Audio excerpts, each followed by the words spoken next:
Desde Buenos Aires le escribo estas líneas. Quisiera que sepa que pienso en usted, con esa paciencia infinita, cuidando las flores, los pájaros que suele tener. Aquí la esperanza no me ha abandonado, pero ando extrañando charlar con usted. Recuerdo que el día que nos despedimos la oí repetirme que todo irá bien.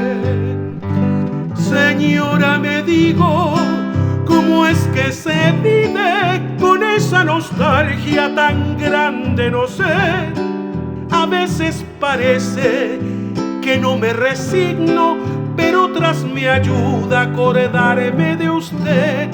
Si ahora pudiera, iría volando a verla y quedarme a su lado otra vez y oír que me cuenta de nuevo los cuentos junto a la ventana como en la niñez.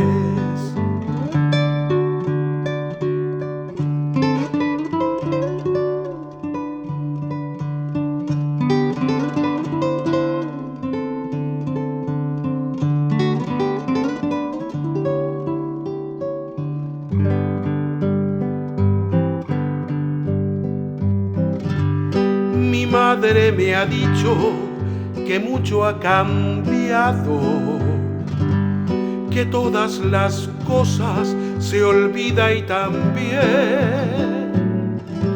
que apenas camina.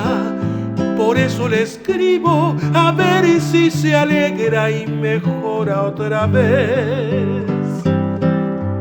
Recuérdeme, abuela, no olvide que espero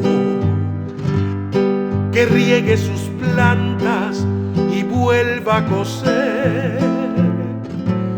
Aquí mi nostalgia se cura tan solo si yo la imagino tal cual la dejé.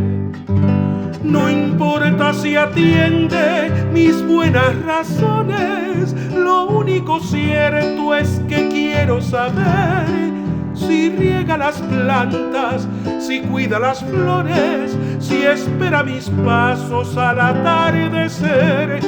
Y bueno, la dejo, recuérdeme un poco, aquí en Buenos Aires empieza a llover, los niños llegaron recién de la escuela, la extraño, ya sabe, escríbame usted.